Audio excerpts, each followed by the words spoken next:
सोयरे प्रभास गॅजेट हे आमच्या मागण्या पूर्ण करावं सरकारने आणि जर लवकर पूर्ण नाही केलं तर आम्हाला पुढील पाऊल उचलण्याचा वेळ येऊ देऊ नये ही आमची सरकारला हात जोडून विनंती आहे. आज आमचा माणूस उपोषण करतोय, आज पाणी पण बंद केलं आहे. त्याचं सरकारने जागा व्हावं आणि कुठेतरी आम्हाला आरक्षण द्यावं, सगळ्या स्वराज्य अंमलबजावणी करून आम्हाला GR काढून वापस पाठवावे आम्हाला सरकारची विनंती आहे.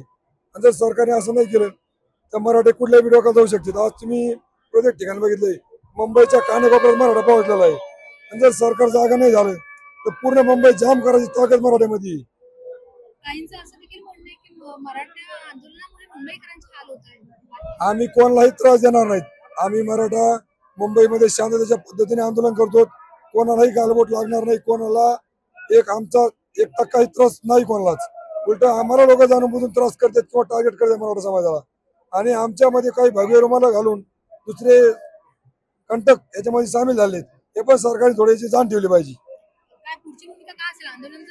आरक्षण मिळालंच नाही, आरक्षण जर भेटलं तर आम्ही मुंबई सोडणार नाहीत. आणि आमच्या गाड्या, आमच्या माता मावल्या आणि म्हातारे माणसं सुद्धा गावाकडे येऊ राहिले. आणखी जर असंच तुम्ही आरक्षण नाही दिलं तुम्हाला एक दिवस मुंबईमध्ये प्रत्येक रोडवर मराठा समाज बाटला दिसेल. तुमचं नाव? माझं नाव गोविंद मगर, मी बीड जिल्ह्यामधून आलोय. एक मराठा मुंबई गाठताय. मुंबईला याच्यासाठी आलो. मी कुणबी मराठा आहे, पण माझ्या भावांना यांनाही आरक्षण भेटावं यासाठी मी मुंबईमध्ये आलेलो आहे. आणि सरकारनं 2014 पासून आम्हाला दोनदा फसवं आरक्षण दिलेलं आहे. एकदा 16% दिलं ते टिकलं नाही, एकदा 10% दिलं ते पण टिकलं नाही. आता आमची एकच मागणी आहे, सगळे सोयरे आणि हैदराबाद गॅजेट. मागणी पूर्ण झाली तर काय पुढची भूमिका काय? मागणी जर पूर्ण नाही झाली तर आम्ही मुंबई जाम करू. मराठ्याचा इतिहास माहिती आहे सगळ्यांनाच. ठीक आहे, तुमचं नाव? नाना झिरपे. एक तर सगळे सोयरे किंवा Hyderabad gazette, Satara gazette, Bombay gazette या सरकारने ताबडतोब मागण्या आमच्या पूर्ण कराव्या. जसं की मागच्या वेळेस शिंदे समिती स्थापन केली. शिंदे समिती स्थापन करताना की शिंदे समितीचं काम काय होतं की आम्हाला मागासवर्गीय सिद्ध करणं, आणि शिंदे समितीने त्यांचं काम केलेलं आहे. त्यांनी आम्हाला मराठा समाजांना मागास सिद्ध केलेलं आहे. त्यांनी 57 लाख नोंदीचा सुद्धा शोध घेतला. 57 लाख नोंदीचा शोध घेऊन त्या नोंदीच्या आधाराने पण आम्ही कुणब्यामध्ये जाऊ शकतो सरसकट मराठा. आणि गॅजेट, हैदराबाद गॅजेट झालं, सातारा गॅजेट झालं, बॉम्बे गॅजेट झालं, याच्या आधाराने सुद्धा आम्ही कुणब्यामधून मोडून ओबीसी मध्ये जाऊ शकतो. पण आता राहिला सरकारचा निर्णय. सरकार हा निर्णय घेत नाहीये. सरकारकडे राहिलाय. आता समितीचं वगैरे काम संपले, पण सरकारला सगळे प्रूफ सापडलेत, सगळं झालंय, तरी बी सरकार दुसऱ्या जातीच्या न मागता काही, मला वाटतं काल परवा 29 जाती ऍड केल्या, त्यांची मागणी सुद्धा नाही. तरी पण मराठा समाज इतका टोकाला टेकलाय तरी त्यांचे आणि ते ऍड करायला तयार नाहीत.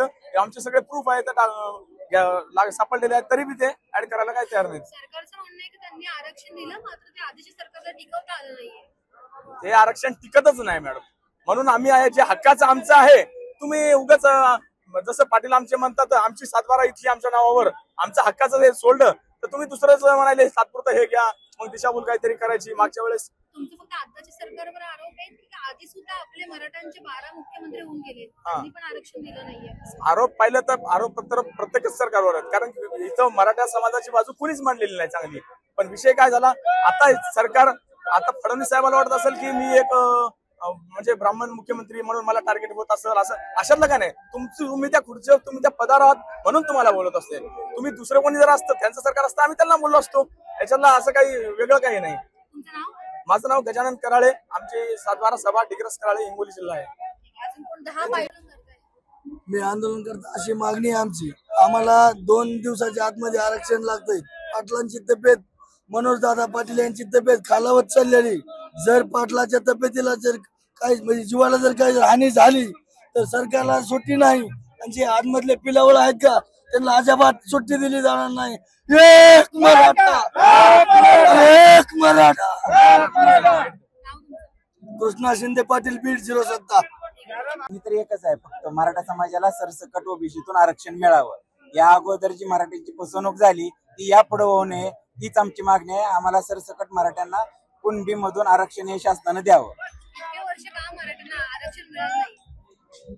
राजकारणाच्या उपेक्षित राहिला समाज कायम, त्याला इतर समाजापेक्षा वेगळं समजून, परंतु मराठा समाज सुद्धा मागासलेला आहे. तो बऱ्यापैकी समाज हा शेतकरी कष्टकरी आहे, तरी तो उपेक्षित आहे. शेतीच्या ह्याच्यातून त्याची कधीही सुधारणा झालेली नाही. म्हणून आज स्पर्धेच्या युगात बघताना मार्क ज्यादा लागतात, आम्हाला पैसे ज्यादा भरावे लागतात, त्याची खंत प्रत्येकाच्या मनात चलते. म्हणून आज प्रत्येक समाजातल्या प्रत्येक घटकाची मागणी आहे की आम्हाला आरक्षण मिळावं. अनेकांचं म्हणणं आहे मुंबईकरांना त्रास होतो आंदोलनामुळे. आता एवढी गर्दी आल्यानंतर त्रास होणार आहे, त्याच्याबद्दल आम्ही मुंबईकरांची सर्व मराठी माफी मागतो. आमचा त्यांना त्रास द्यायचा अजिबात उद्देश नाही. आम्ही फक्त सरकारच्या विरोधात इथं आंदोलन करतोय, मुंबईकरांच्या विरोधात अजिबात नाही. मी रणजित जाधव, पंढरपूर बाळवणी गावचा सरपंच. काय नेमक्या मागण्या आहेत मराठ्यांच्या? आज आमचे नेते मराठा योद्धा संघर्ष योद्धा मनोज जरांगे पाटील यांची जी मागणी आहे की मराठा हाच कुणबी आहे आणि कुणबी हाच मराठा हाच कुणबी आहे आणि कुणबी हाच मराठा आहे. जे गेल्या 2 वर्षापासून आंदोलन जे चालू आहे ते सरकारने गेल्या वर्षी पण आमचा मोर्चा मुंबईमध्ये आला होता, पण माननीय मुख्यमंत्री श्री शिंदे साहेबांनी शिवछत्रपतींची खोटी शपथ घेऊन आम्हाला फसवाजी हार काढला आणि आम्हाला यावर्षी सुद्धा मुंबईला येण्याची पाळी ही मुख्यमंत्री आपल्या शिंदे साहेबांनी आणली.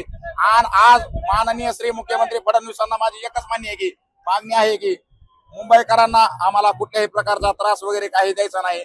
फक्त सरकारनं एवढं लक्षात घ्यावं की जोपर्यंत मागणी होत नाही तोपर्यंत मराठा 1 इंचभरही माग हटणार नाही, हे तुम्ही लक्षात घ्यावं. आणि आज मनोज दादा जरांगे पाटलांनी पाणीचा थेंब सध्या सोडून दिलेला आहे. त्यामुळे जर पाटलांच्या तब्येतीला जर काय बरे वाईट झालं तर ह्याला पूर्णपणे सरकारची पिलावळ आणि सरकार जबाबदारी राहील याची दक्षता माननीय मुख्यमंत्री फडणवीस साहेबाला मी हात जोडून करतो.